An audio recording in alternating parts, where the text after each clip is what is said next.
Well, a very good afternoon, good evening, good morning, depending on where you're tuning in from in the world. My name is Adrian Reed, and I'm really pleased to be bringing you this webinar.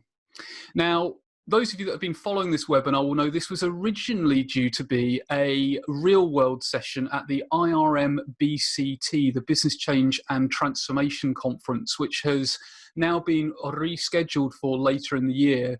But myself and my fellow panelists thought it was such an important topic that we thought it really deserved to be talked about before then. So even though we are all at home, and I should point out, even though it looks like I might be in the office, this is actually a backdrop hiding the junk that is behind it in my home office. We were really keen to run this from home, and I suspect many of us are working from home in these unusual times. So I have with me, four contacts, colleagues that I'm really pleased to be talking about this topic. The topic is, of course, diversity and inclusion, which is essential for good business and society. So we have Saby Waraich from the City of Portland, Cynthia Davis from Bain Recruitment. We have Darryl Brissett-Dowe from, and my notes, this is, and Darryl, I have in my notes not written down where you're from, which I apologise profusely for, and Pullan from Making Projects Work. What I'll do, I'll actually get each of the panelists to introduce themselves, because what I'd like to know is where you're from, but also why diversity and inclusion is so close to your heart. So since I absolutely fluffed your introduction, Darryl, I really feel I should give you the opportunity to go first. No problem, Adrian. So good afternoon, everyone. So I'm Darryl Brissett-Dowe. I'm currently freelancing, so I think that's probably where there's a little bit of confusion. So I'm in between roles at the moment. And so I am a business consultant and business analyst, and I've worked on several and led on several business and IT transformation projects across my career. And more recently, I've got into cybersecurity, which is a fascinating area that we all have a vested interest in, all of us. However, it's an area, in fact, very much like lots of different areas of tech, and that's crying out for more diversity and inclusion. And then in turn, that's going to lead to a whole raft of innovation over time. But it's an area that's still in its infancy. And diversity and inclusion is very close to my heart. I've definitely been one of, say, the only Black females in a team, and I've always found it fascinating, the impact that it can have on a person, and the benefit of having an inclusive environment. So I've helped to set up several women's business networks, diversity inclusion networks as well, and I'm currently on the board in my spare time, my side hustle, so to speak, on the board of a science charity called the British Science Association. And we're looking at improving the diversity and inclusivity of science in the UK. Fantastic. Thank you very much, Darryl. Well, if I jump from Darryl to Cynthia. Hi, everyone. Yes, so I'm Cynthia Davis, and I'm the Chief Executive and founder of an organisation called Bain Recruitment, and also an organisation called Diversifying. So clearly from the names of my business, very much diversity and inclusion is at the heart of what we do. For me, I suppose from a personal side, the reason why diversity is important to me, I suppose when I became a mum, I didn't want my daughter to face the challenges that I faced within the work environment, one for being a woman of colour, but also just navigating the landscape, especially from a leadership point of view, in a world that sometimes has shut its doors to people from different kind of backgrounds. So the business I set up was really to try and work with organisations around tackling some of that, removing some of those barriers, but really kind of working in partnership with organisations to readdress some of those challenges, and to make sure that everyone has equal access to opportunities, but also has equity in the process. Fantastic, excellent. Thank you very much, Cynthia. And if we go from Cynthia to Saby.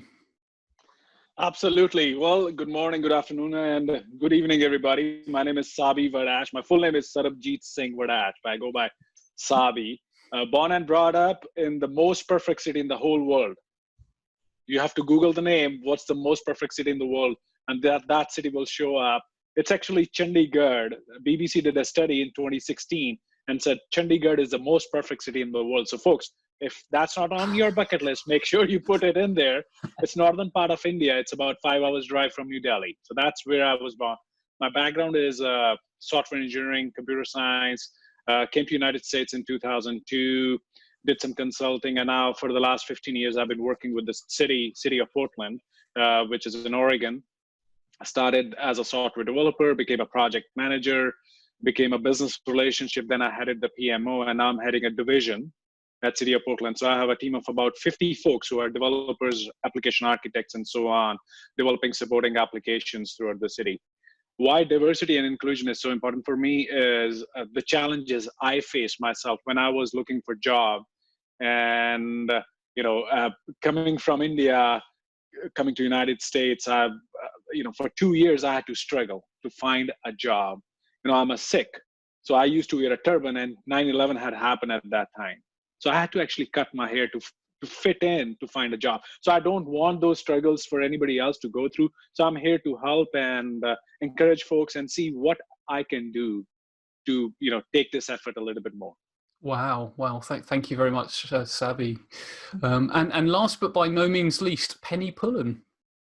Hello. Yes. Well, I've known Adrian for an awfully long time. My name's Penny Pullan.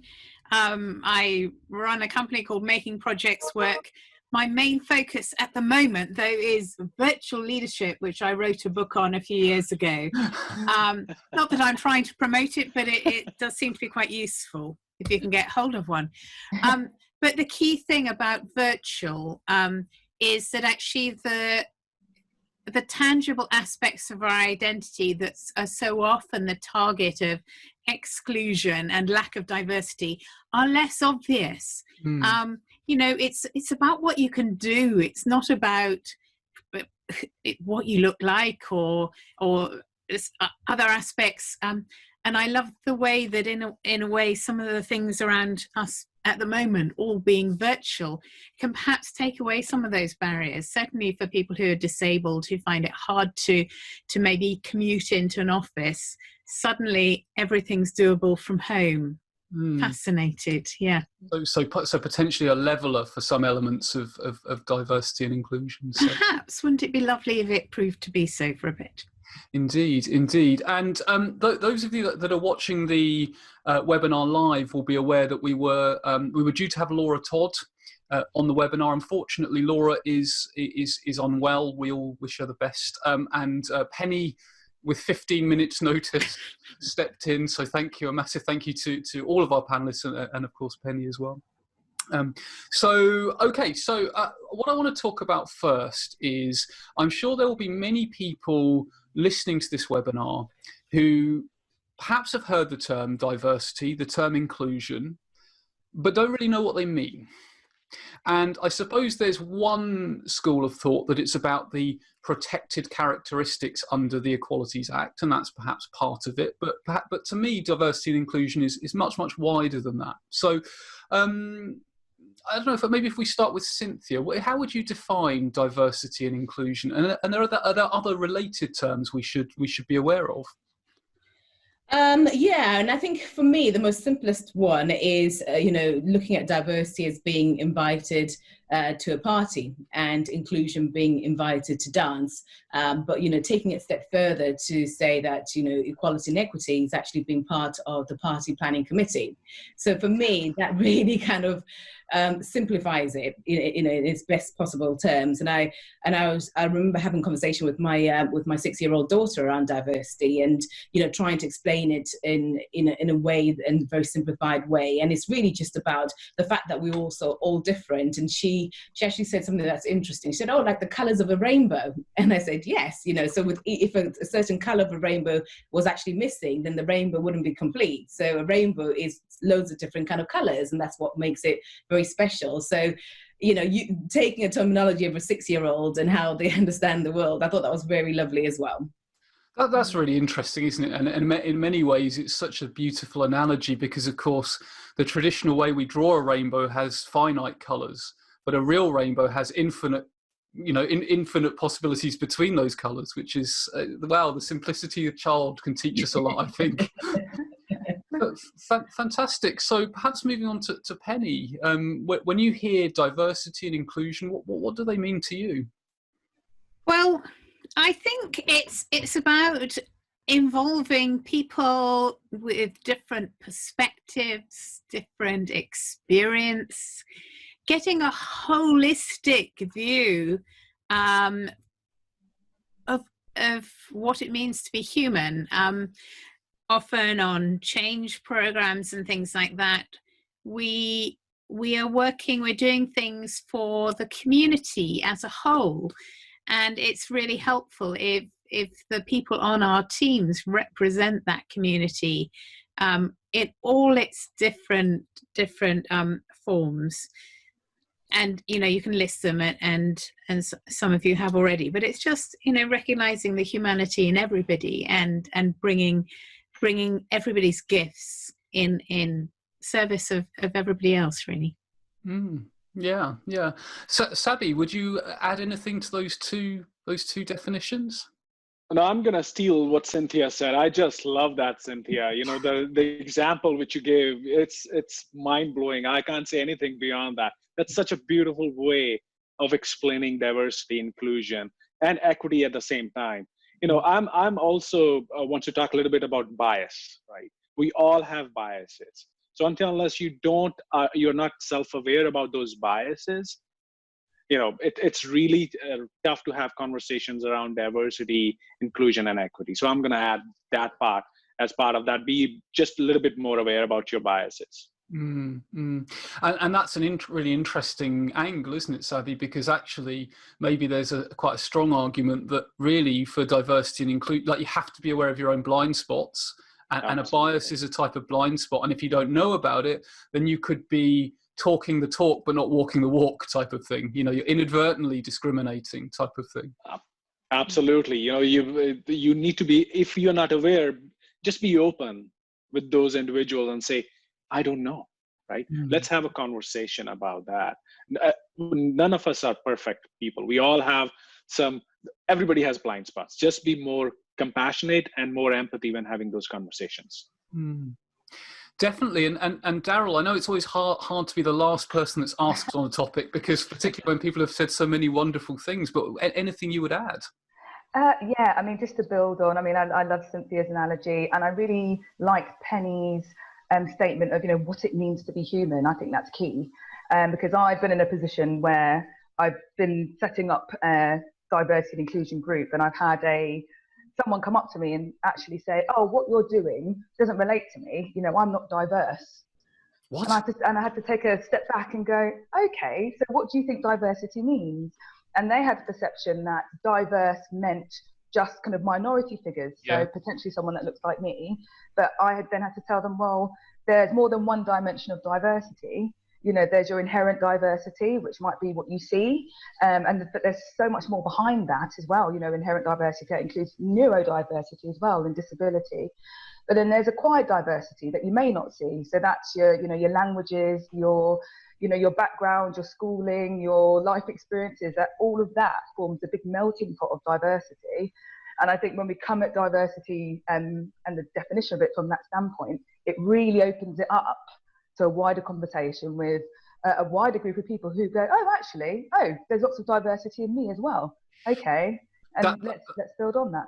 Yeah, that's really interesting, Darryl. And as you were speaking there, that sort of hidden diversity is a really interesting one, isn't it? And one thing I was thinking about at the moment is how, as you were saying that, I was thinking about the lockdown, particularly in the UK, and I was thinking about how those that perhaps made the decision about the lockdown might not necessarily have the types of lived experience that some of the citizens of the UK have. And what I mean by that, for example, is it's very easy to think, oh, well, people can just go out in their gardens. If you've got kids, let them run around in the gardens. If that's the life path you've had, where everyone perhaps has gardens, where actually a big chunk of the population doesn't. Yeah. So actually now I'm thinking, more diversity in government, but that'll be a whole different different conversation. So fantastic. Well, I mean, we're just sort of scratching the surface about different types of dimensions. Some of them we can see, some of them are inherited, some are unseen. So, but most of the people probably tuning into this, and I should say, if you are tuned in live, please do type in questions. We'll take them as soon as we can, and I know some of you are starting to do that. We will address those. But I want to move on to another topic, which is, as change professionals, why should we care about diversity? Because there is a view, I don't necessarily agree with it, but there is a view that, like, diversity and inclusion, that's an HR thing. It's about making sure you get the right people in, and then that's fine. So I don't know, Saby, why would you say as change people we should care about diversity and inclusion? There are a lot of studies which have been done which show the value of diverse teams. I noted down some of those. They said 75% of organizations with frontline decision-making teams reflecting a diverse and inclusive culture will exceed their financial targets. Wow. Right? So this is an amazing study. But on the other side, if you don't have this diverse and inclusive culture, then you're losing the thoughts of making different perspectives, bring into your projects. Another study which was done was, when we talk about diversity and inclusion, what are some of the things which you're doing in your organization to create that culture? Diversity just doesn't do it. I have heard in many organizations, they take diversity as a token, right? They have to match those numbers, and they look for diverse folks. But if you're not included as part of your team in the decision making, and you're not asking those questions, because different folks have different culture. Some are very open in coming up and be part of the discussion, but there are some who don't want to give their input in an open environment. So what are we doing to reaching out to those individuals and asking for those things? Another one was a Deloitte study, which said the groups led by inclusive managers are 17% more likely to perceive themselves as high performing, and 29% more willing to believe that they collaborate. So the data is out there, a lot of studies done. It makes your projects more successful with diverse thoughts and diverse teams. Definitely. And we have a question, Saby, which maybe it relates to something you said earlier. So I'll put you on the spot slightly and ask you this question as well, which is, how can we unlock and understand our own unconscious biases?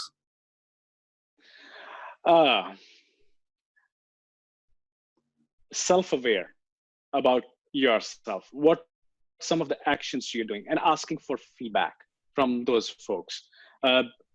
These are, and I will give you an example. Okay, I was in an interview panel, and there were 4 candidates, and one of the candidates was coming from a military background. He was a veteran, and he was struggling to give the answers, but in my heart, I was feeling the pain for him.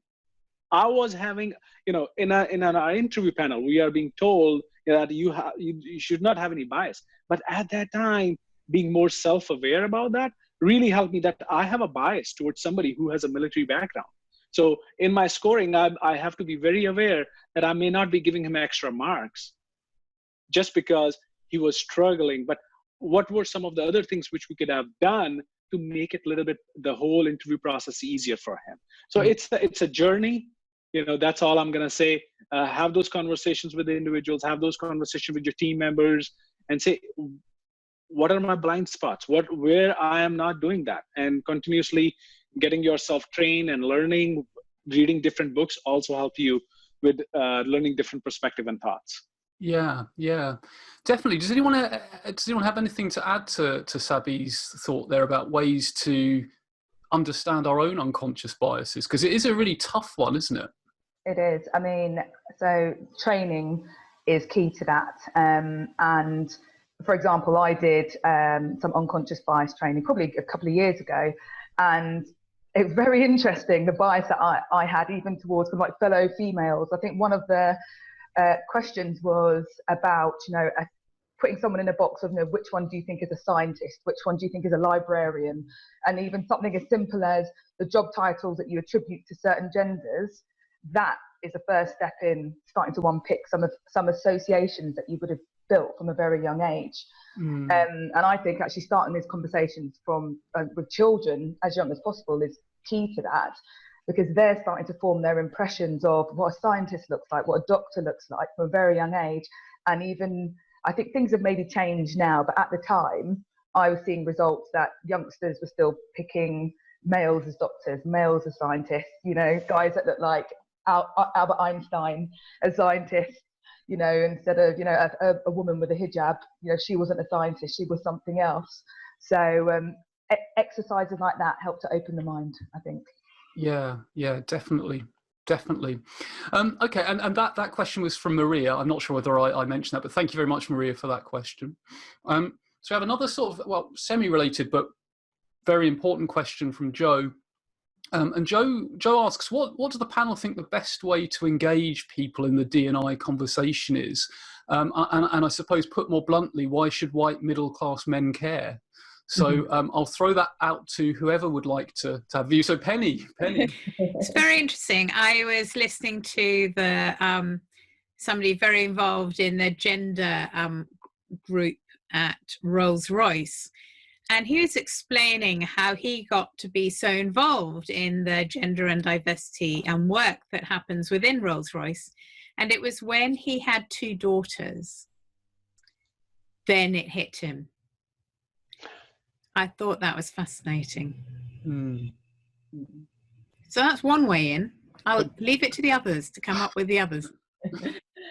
I suppose I was just going to add to that as well to say, when we're talking about diversity, and everyone has different views on what it means and what it personally means to them. And I think when somebody answering that question for a white straight middle class man, why should they be bothered about diversity? But for me, I think it's about getting everyone involved in it. It's not just about women saying these are issues that are faced by women only, or people from a certain demographic saying these are issues faced by our community, therefore it's only people from this community that should be standing up. It's up to all of us to try and stand up and make sure that the world is accepting of everybody, irrelevant of what your background is, irrelevant of your gender or anything like that. And I think it's for all of us to stand up for those groups. So I speak a lot on LGBT rights, because it personally affects me from having friends that were within that community.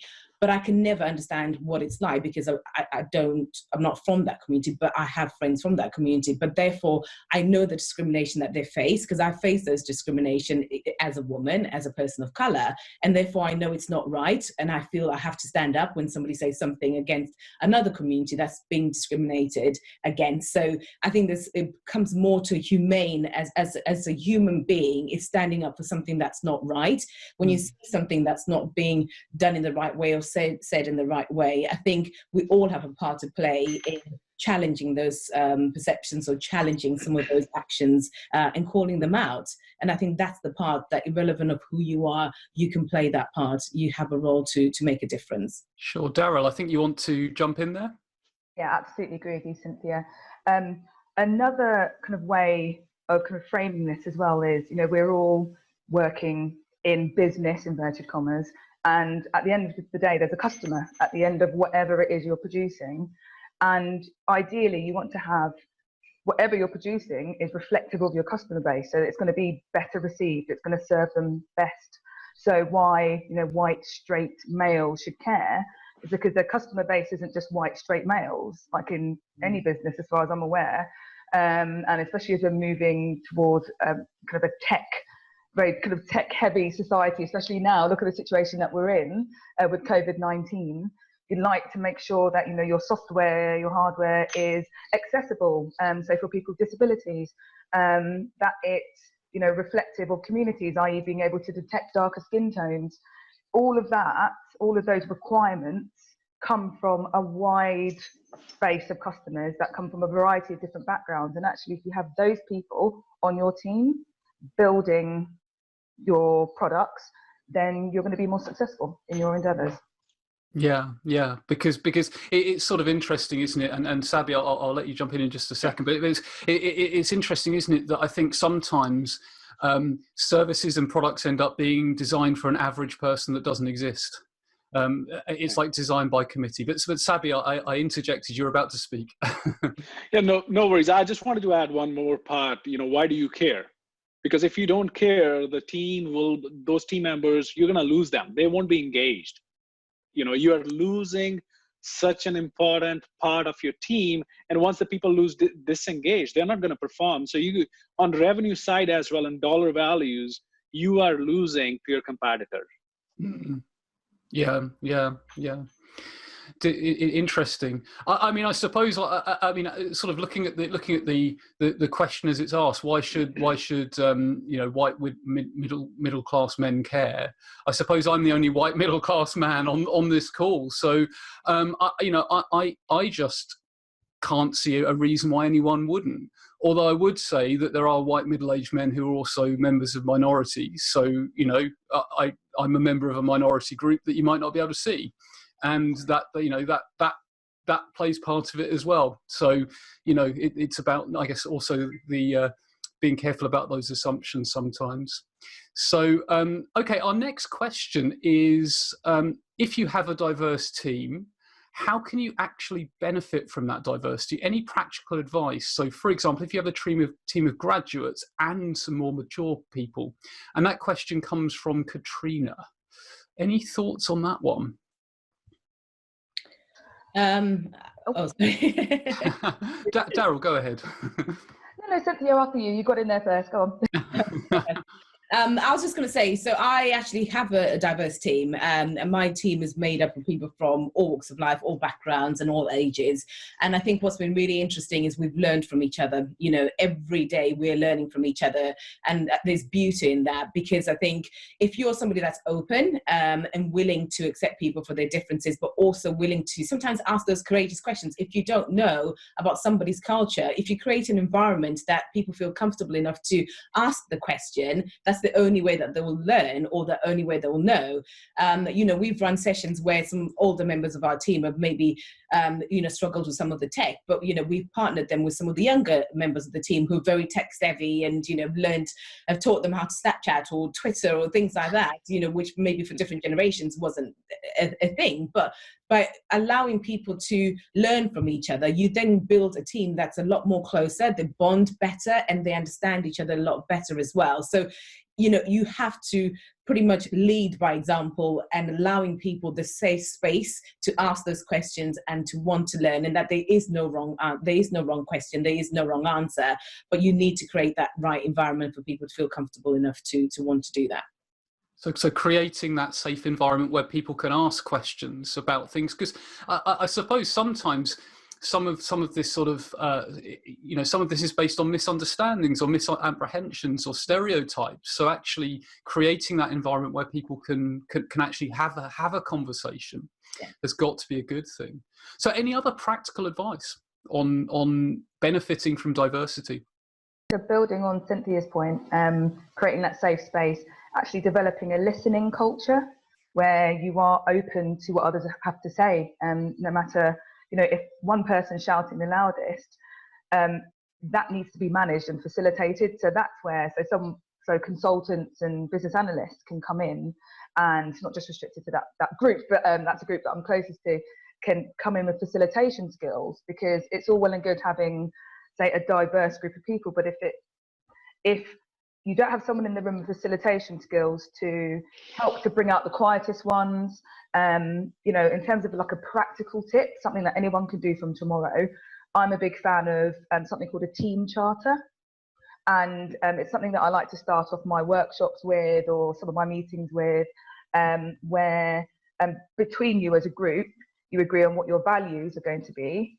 And that could be, I listen to everyone, I don't talk over people, I give everyone kind of a fair chance to, so even if I disagree, I'll feedback constructively. That could be the values of the team.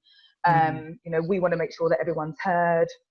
So, you have values, behaviours of the team, and actually having that charter is something that you can kind of point to and say, look, this is something we agreed collectively as a team to get the most out of each other as a team.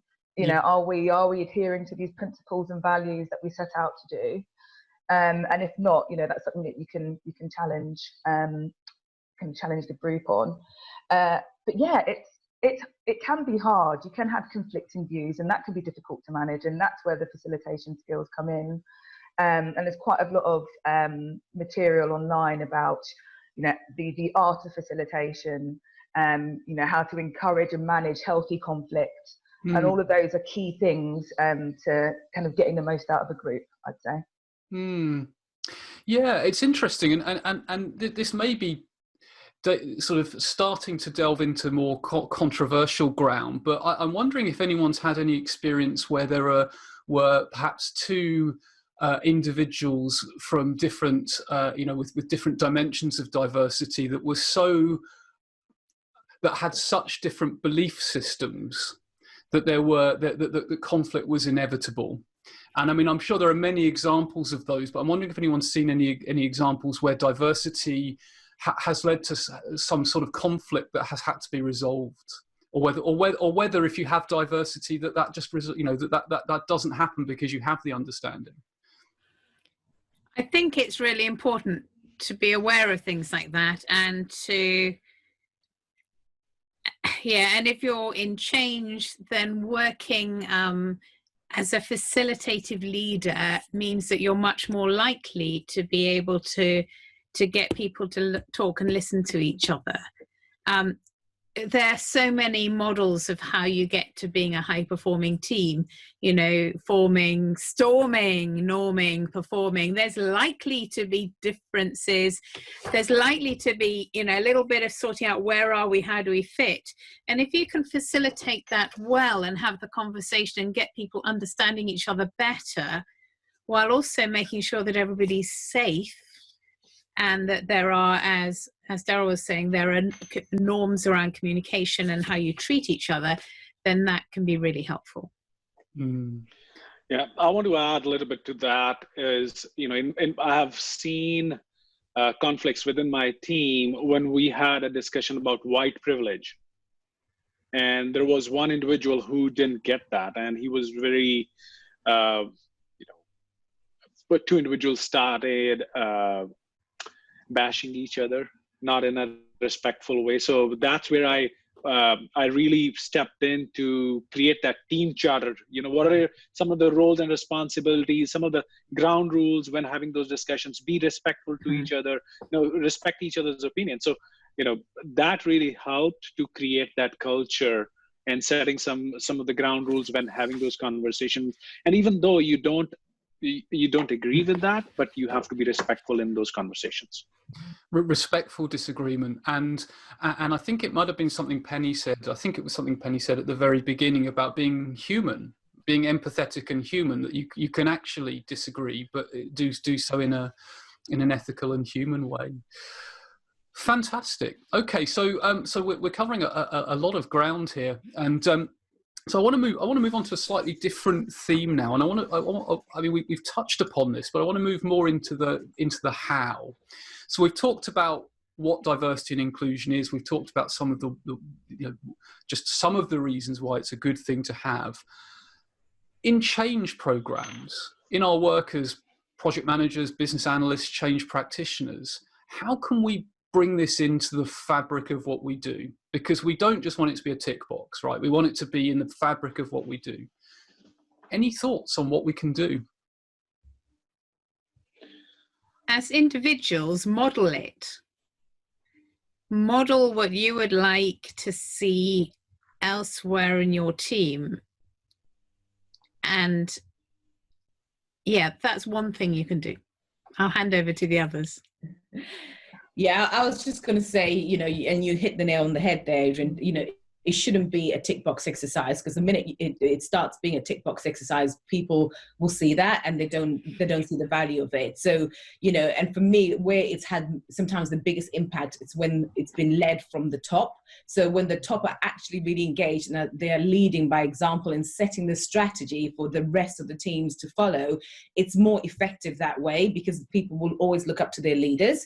But I always think it has to be set as a precedent right from the senior leaders, so it filters down, as opposed to, you know, downwards, upwards. It will never go that way. So, you know, as leaders, you know, they have a, you know, whether you manage teams or you're part of a senior leadership team, you need to be the people that are really driving that change and leading by example. So whether it's internal networks, you need to be sponsoring those internal networks. You need to be involved in really understanding, you know, what's coming from those groups of people, what are the conversations, whether it's gender networks, you know, get your male leaders to be part of those gender networks to really understand what's coming from, you know, the female colleagues, you know, whatever it is. But I think it has to be led from the top, and the minute people see the leaders taking it seriously, they will then take it seriously. Yeah. I will second to that, Cynthia. You know, that's what I've seen in my organization is our CIO. He's very engaged, and he's a champion for diversity, and it all trickled down in the organization. But, you know, as individuals, we need to start with ourselves, right? You need to lead with example, which everybody else said. So you need to start embracing differences, and you need to start identifying your biases and starting cultivating that relationship with your team members and saying, how can I help?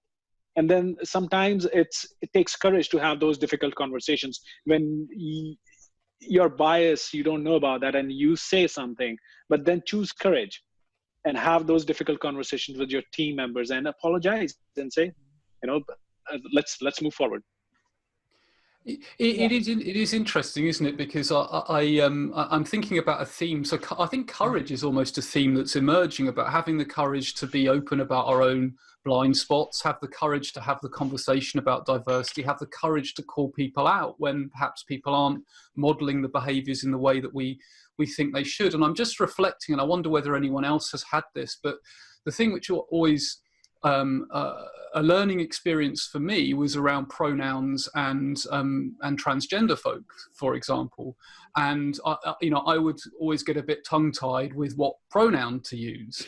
And so, so I just asked someone, well, I don't know what pronoun, and they said, well, just ask. Like if you're not sure what pronoun to use, just ask. It's that simple type of thing. And that was just like, it was like, that was a relief for me. It's like, oh, okay, I don't have to be in a situation where I'm so, you know, when you're like, I'm so worried I'm going to say the wrong thing that I won't say anything and I'll just avoid it type of thing. That actually sometimes, and again, it comes back to, I guess, Penny's idea of just being human. You know, I guess most people are happy to talk about those sorts of things. So has anyone else had a sort of experience like that, or where they've had to get over their own bias or use courage in some way to build that sort of empathy? So I can kind of want to answer this question in two ways. So kind of building on some of what has been said before, your point, Adrian, but the key to having role models in the organisation can help with exactly what you've just described. So raising maybe underrepresented groups onto a platform. So there's kind of leading from the top and having senior leadership team displaying, you know, behaviours that they expect their organisation to show, but also having lots of people from, you know, different varieties of backgrounds, and again, some of that inherent diversity, acquired diversity, having more of those examples accessible to people helps to open up conversation and give people courage to initiate conversation about some of these topics as well. Whereas if they're hidden figures, so to speak, then it can be really hard and you can get really tongue-tied because you don't really know where to begin. So, you know, having a role models program, I'm a big advocate of that for helping with some of these discussions. Yeah. Role model program. So yeah. Darryl, I'm just processing that as you say it. Can you enlarge on a bit more what you mean by a role model program? Do you mean like a formalized type of program? So, for example, I mentioned that I'm on the board of the British Science Association, and they recently did a great campaign called Everyday Scientist.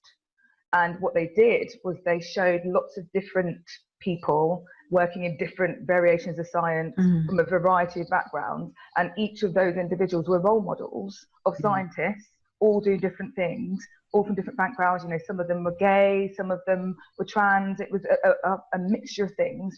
And actually having that information available to your colleagues in your organisation and beyond is really powerful. People talking about their journey really brings it to life and gives other people courage in their organisation to then approach said people and have a conversation about that person's journey and what it meant to them.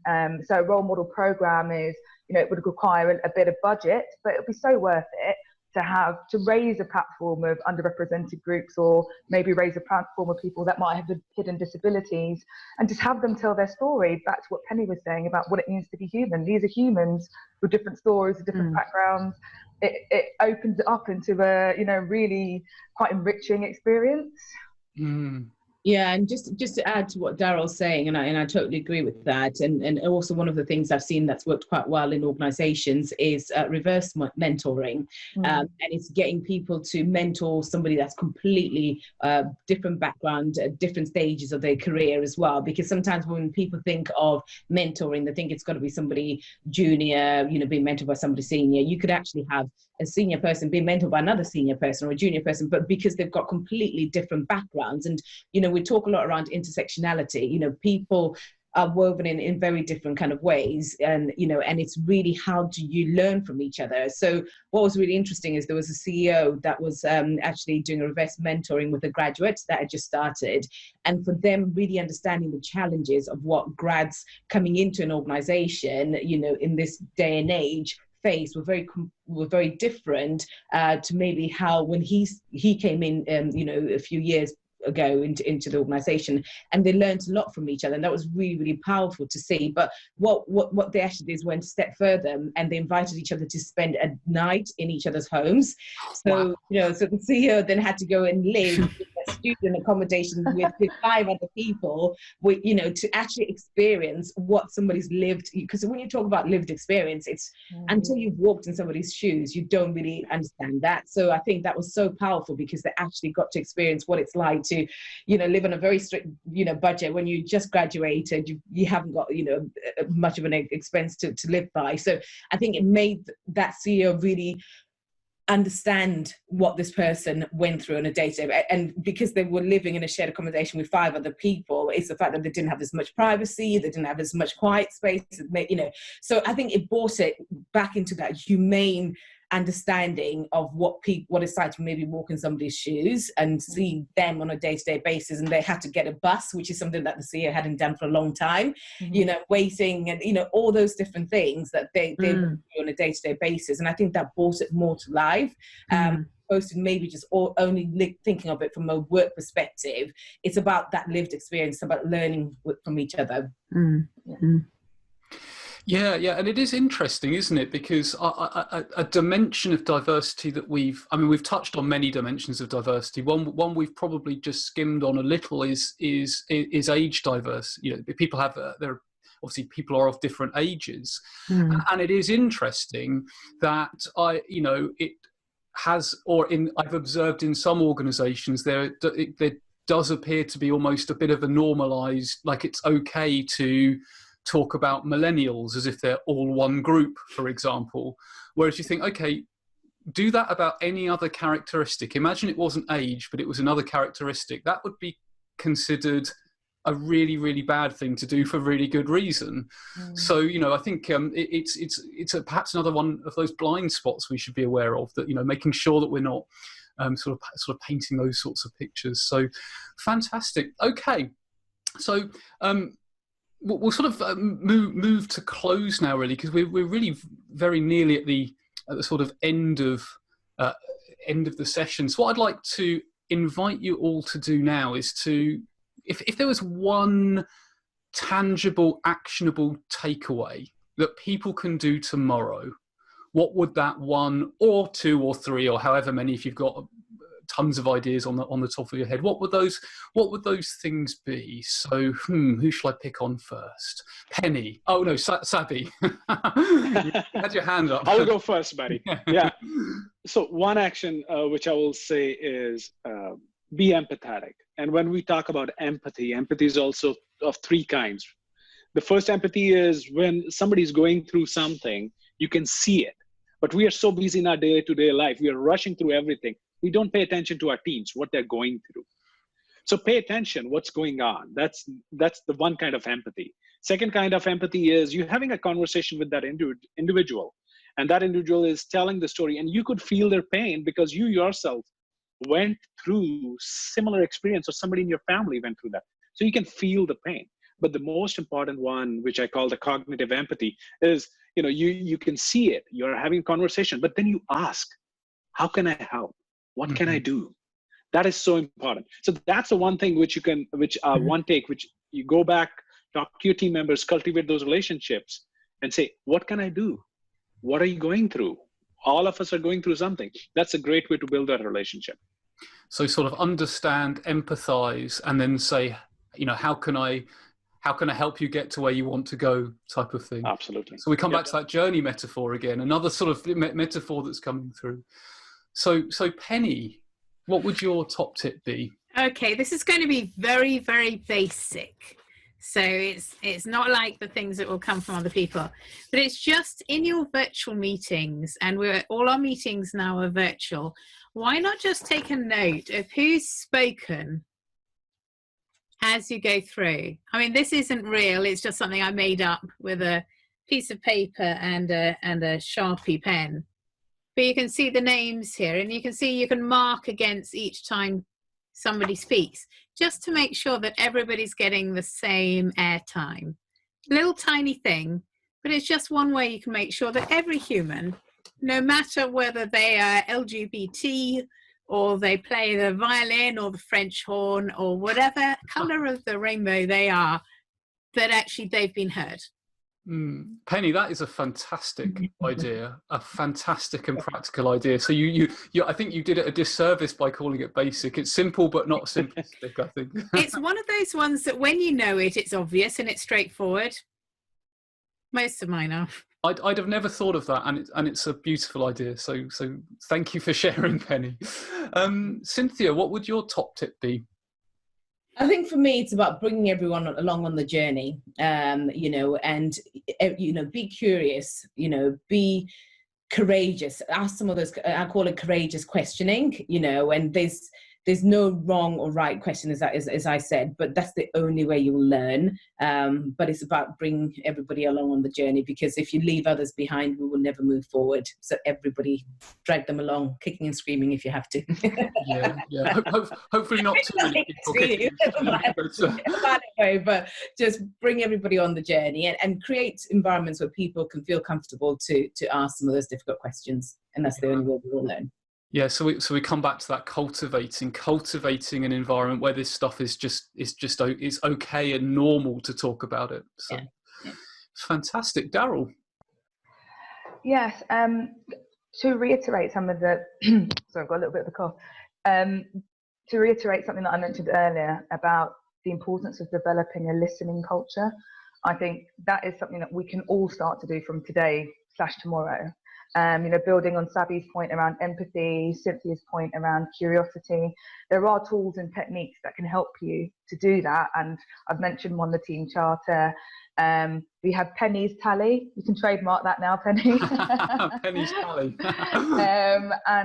And then again, just the facilitation skills that we all possess, but could even enhance to help with this discussion. So I think developing a listening culture is something that's key. And that's at every level. So, if you're doing that at board level, lead by example. If you start developing these practices up there, then they'll start to trickle down. And just talking about board level again for one sec. So I think it's really key to have, D&I aligned in the board's agenda. And there's a big question about how, and I'm maybe preempting here, there may be a question that comes up about it later from our people that are listening. But I've seen it's been quite a challenge in my experience to really get it weaved in at board level. And I think one thing that we can try to do is just think of your customer, like your customers, your customer base, and who are they?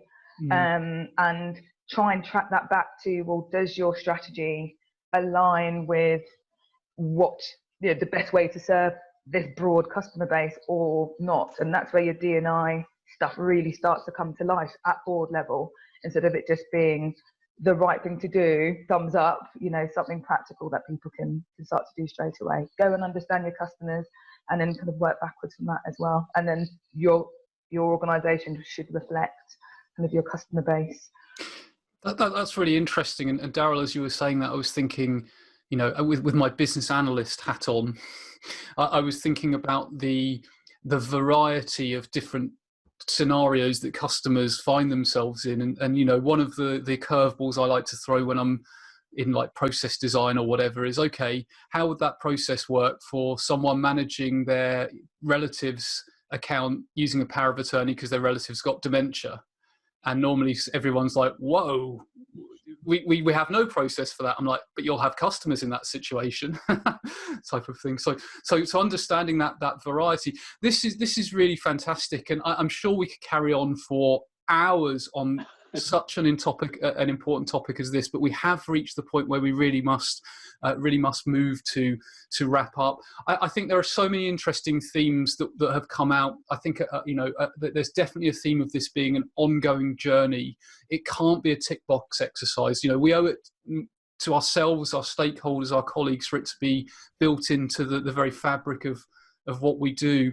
We've talked about having the courage to ask the difficult questions or have those courageous conversations, but also, you know, I think Saby pointed out that there's a business benefit. There's demonstrable business benefit in this as well. So yes, it's the right thing to do, and that's, you know, it's the right thing to do, but there is also, you know, an emergent sort of business benefit out of that as well. We've talked about, I think Darryl was mentioning the sort of listening culture. So all of these sorts of themes sort of moulding in together, and of course, and Penny's tick chart, Penny's trademarked tick chart is a good thing for us to all be doing as well. So in closing, just before we formally close, as I mentioned at the very beginning, this session was originally going to be running live at the IRM BCT, that's the Business Change and Transformation Conference, which is now happening later in the year. So if you've enjoyed this session, please do look at the IRM BCT conference website. You'll see the agenda on there. If you've enjoyed this as a virtual session, you'll enjoy it even more as a real world session, assuming, of course, we can have real world sessions by then, which is always a little bit unknown.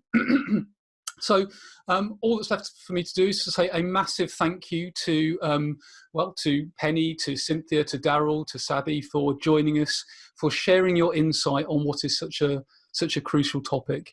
And thank you very much to everyone that has tuned in live. As a reminder, there are regular webinars, so do stay tuned for more. I guess, so Saby, Cynthia, Penny, Darryl, if people have additional questions, if they want to connect with you on social media and LinkedIn, are you all happy for people to contact you? Yep, definitely. Absolutely, yeah. Fantastic. So it would be great if we could keep this conversation going out on LinkedIn, out on social media, and support each other through that sort of journey that I suppose we're all on. So with that, I will say thank you very much one last time. Enjoy the rest of your day and hope to see you all again soon.